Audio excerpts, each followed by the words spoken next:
So electrochemical reactions can generate electricity. We can use electricity in electrochemical reactions to do things like plating silver onto other metals. But we also observe corrosion. Corrosion is just the undesirable oxidation of metals. And this happens when metals are exposed to oxidizing agents in the environment. The word oxidizing is related to the word oxygen. That's not a coincidence.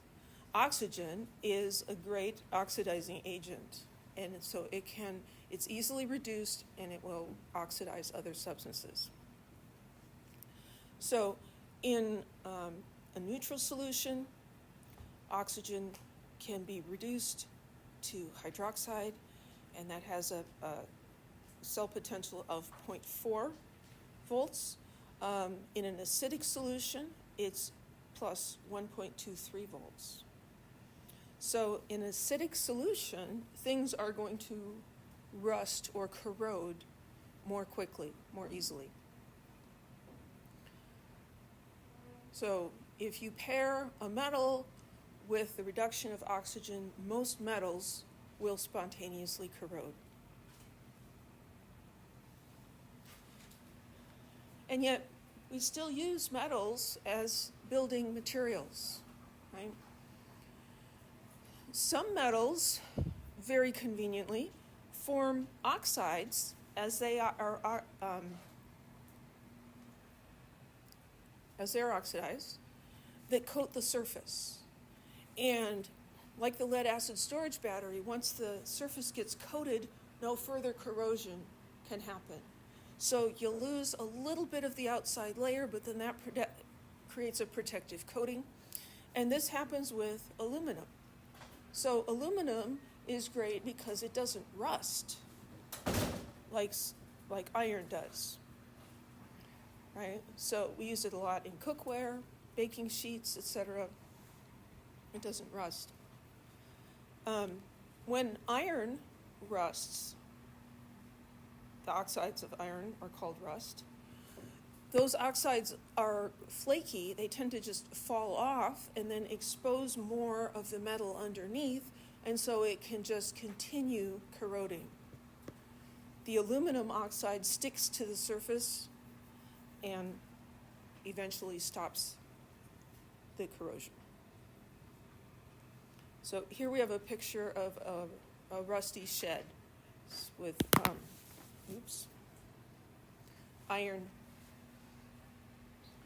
panels.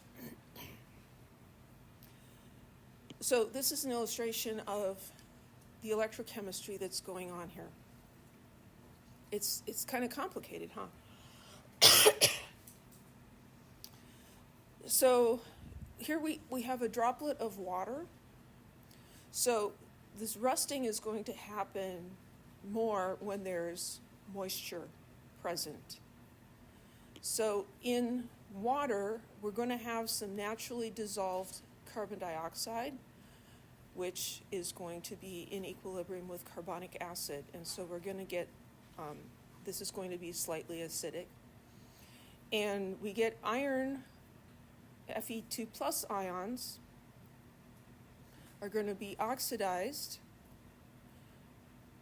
produced by the oxidation, right? And then those can travel through the moisture to cathodic regions, and then they get further oxidized to Fe3 plus. So what we call rust is actually a hydrated form of iron 3 oxide, but the composition of it can vary. But it's flaky and not very strong. So in order for iron to corrode, you need moisture to be present. Because water is a reactant in one of the reactions that occurs there, and because we need to be able to have charge flowing, and charge is not going to just move on the surface. If we have additional electrolytes, that's going to make the rusting happen even faster. So here we have a picture of part of a car where the paint has been damaged exposing the surface of the metal underneath, and then that will begin to rust. So in cold climates, like I grew up in Minnesota, they got a lot of snow and ice in the winter, and they salt the roads. They actually spread salt on the roads to melt the ice. But then you get this salty water splashing up on your car, and so you're going to have a lot more rust on cars there than you would like in Central California. But if you go over to the coast, you're also going to see more rust because the mist from the ocean has salt in it, and so that's also going to cause corrosion. The presence of acid enhances that reaction and causes it to happen even faster. So moisture, salt, and acid are going to cause or exacerbate corrosion in metals. Well, how can we stop corrosion? This is a big industry. So one thing is to keep the iron dry, prevent it from getting wet. So you can coat the iron with something like paint that's impervious to water. As long as the paint is intact, the iron is going to be fine. Another method of preventing corrosion is to have a sacrificial electrode. So you're going to take a metal that is oxidized more easily than iron, and it's going to be connected to the iron. Here we have the sacrificial electrode. And so this is going to get oxidized in preference to the iron. And so the iron will stay intact, and as long as this is still present, you're okay. Once the sacrificial electrode is all gone, then you're in trouble again. Another thing you can do is to coat the iron with a metal that oxidizes more easily. And so that's what galvanizing does. So galvanized nails have a thin layer of zinc on them. The zinc oxidizes to form zinc oxide, which, like aluminum oxide, forms a coating on the nails and prevents corrosion.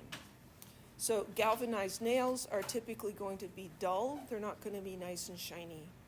And you definitely don't want to like polish them or sand them and make them shiny, because then you're taking away the galvanization.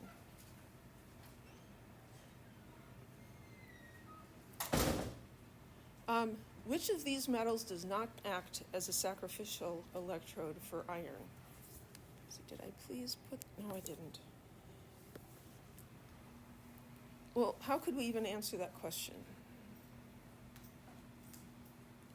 We would need to look at that table, table 20.1, to see which one was more easily oxidized than the iron.